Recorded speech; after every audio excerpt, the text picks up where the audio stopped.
this evening. Solution that's easy to keep. Kellogg's Complete Bran Flakes. High fiber, low fat. It's an easy start to a healthier new year.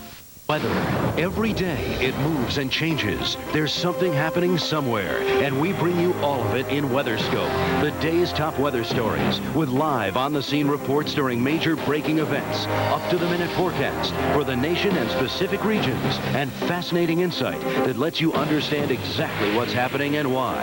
WeatherScope, it's all the weather you want, every 30 minutes on the hour and half hour on the Weather Channel. Head on WeatherScope. The snow and wind still continue in the north and east. We'll have live coverage throughout the night and early tomorrow morning for your commute on WeatherScope after your local forecast.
Next on WeatherScope, a major winter storm spreading across much of the eastern half of the United States. We'll have the latest on the heavy snow. And cold air blowing out of the Arctic, dropping wind chills to dangerous levels. Your forecast in many areas includes some very cold temperatures. These stories plus in-depth forecast and analysis coming up in tonight's edition of WeatherScope. Snow is flying tonight from New Hampshire to Colorado. And it's going to be a very cold weekend in many areas. Good evening, I'm Dave Schwartz in the Weather Channel studio. Your weekend weather outlook is coming up, but first, let's go to Sharon Resulton in the Forecast Center with the latest on our winter storm. Thanks a lot, Dave. A lot to talk about this evening with the moisture now spreading into New England and no doubt going to cause some trouble spots across that region as far as your travel is concerned heading through tonight into the morning rush hour. Let's start you out first with some scenes in St. Louis. This is what folks in St. Louis had to deal with this morning. Wintry weather, snarling traffic causing long delays. Heavy snow fell last night and early this morning, 6 to 8 inches total, and snow has been occurring off and on throughout the day with temperatures staying in the 20s. In Southwest Virginia, the kids have had a good time playing in the snow today, but it probably hasn't been much fun for adults. About 2 inches of snow fell in the Roanoke area last night, then changed to freezing rain this morning, no doubt making roads hazardous. Temperatures there also remaining below freezing and causing some problems across that region. Let's go ahead and take a look at the satellite picture here. From this area, you'll be able to see that all that moisture we saw in the southeast is now spreading up the east coast and running into some cooler air also. It's a kind of a shallow layer of cooler air up around New York City, so some freezing rain occurring there. Eventually we'll spread some more warm air into the picture, and that will help to see a change from maybe snow and freezing rain over to just good old rain in southern New England. But before that happens, could see some slick spots. Cold air plunging southward, and this is a brutally cold air mass, folks, stretching all the way down into the deep south, and it's going to stick around, we think, as we head on into the weekend. So you've been warned. It's going to be quite cold.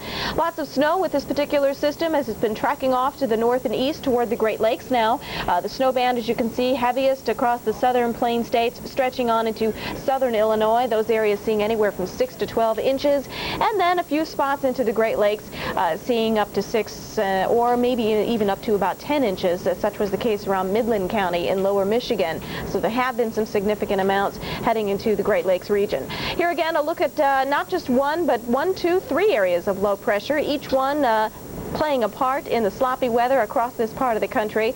We're going to take you right up into this region, right around Buffalo, New York, and give you a closer inspection of what's happening there. Our own Bill Keneally standing by. Wind chills now in Buffalo, 12. Bill, I hope you're bundled up.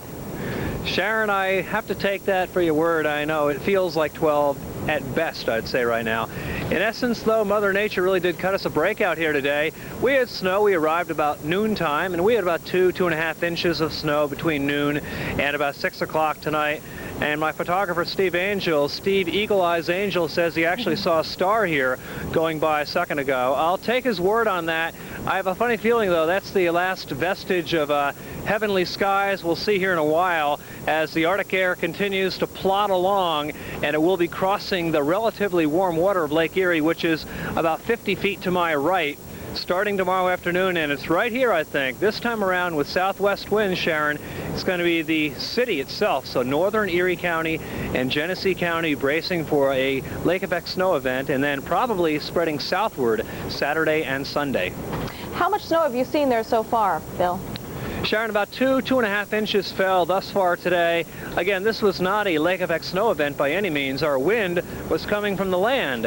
As our low pressure passed to our west, our wind, which had been from the east, shifted around to the south, and then it's going to shift around to the southwest, and oddly enough, that is going to push the Arctic air on through, so it's kind of taking the long way home, but that fetch from the southwest is going to grab that moisture and throw it downwind of Lake Erie starting tomorrow afternoon. Okay, folks have plenty of time to take the necessary precaution then. Right. All right, Bill, thank you very much.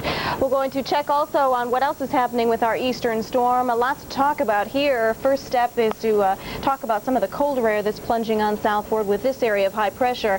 But I want you to note how tightly packed these lines of equal pressure, these isobars, are. When you see them that close, it means very, very windy conditions, and that's been causing near blizzard conditions anywhere from extreme northern Iowa into parts of south central Minnesota, generally across this area. Very, very dangerous conditions for travel. This area of low pressure producing still some snow as we head into the Great Lakes, and finding our area of low pressure along the east coast trekking on northward. Eventually it will draw some warmer air into the picture, changing any frozen precipitation over to rain, but before that happens, could see some icy conditions into parts of southern New England. Here's the latest pick now out of Detroit. We have had some advisories in effect around the Detroit area for some more light snow. The greatest amounts of snow have generally been across this region in lower Michigan, from around the Thumb area on into central Michigan. Again, Midland County up to 10 inches there, Saginaw County 6 to 8 inches, and as you can see, still some of that coming down. We'll take you a little bit further eastward and find rain generally to the south, but you get into New York City and it's a freezing rain event, so watching out for some icy conditions there. Snow as we head into parts of southern New England, and perhaps some more significant snows might be found across maybe central Massachusetts, particularly into extreme northwestern Massachusetts, portions of maybe southern Vermont and New Hampshire. Watching out for, a decent amount of snow there, and winter storm warnings have been established across that region. You're looking now at the snowfall forecast. Again, the UP of Michigan should get hit hard as we see